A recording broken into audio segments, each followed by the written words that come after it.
Not content with churning out tons of Godzilla movies, legendary Japanese studio Toho followed a King Kong vs Godzilla crossover movie with a straight-up King Kong movie entitled King Kong Escapes, which saw poor old Kong not only getting kidnapped again, but get hypnotized and eventually fight a robot version of himself. The film opens with the baddie, amusingly named Doctor Who, sending his Mecha Kong or Mechanic Kong loose in order to use him as part of some kind of bizarre mining operation where a rare element would be uncovered.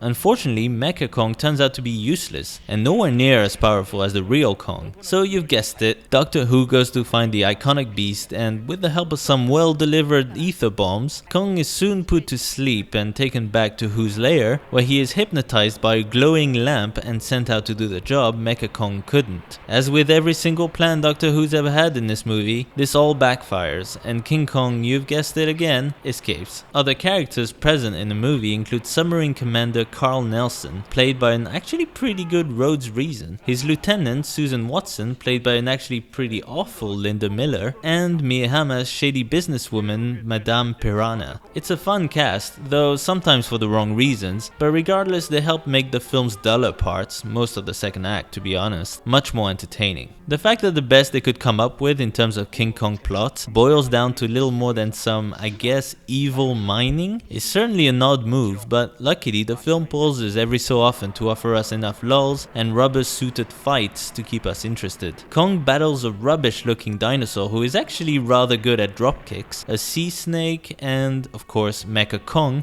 in the thrilling Pacific Rim-style climax. Joking and silly Kong costume aside, the models in this movie are quite good and the setups are definitely creative. All the tiny, clearly not real helicopters and submarines moving around some of the scenes are simply adorable and add a camp quality to the whole thing. All in all, as a King Kong film, this is basically a retread of the original's familiar plot, but with an added dose of goofiness. Unfortunately, the movie moves at a slower pace, and by the time it gets to the halfway point, it's not always a riot, but it soon picks up again, ending things on a welcome high. Fans of Toho's Godzilla films and fans of those types of monster movies should have a lot of fun with this one. It's rather random and it's overall uneven, but it's a worthy piece of nonsense which should, at the very least, get a couple of chuckles out of you. Tom, please don't shake the ship.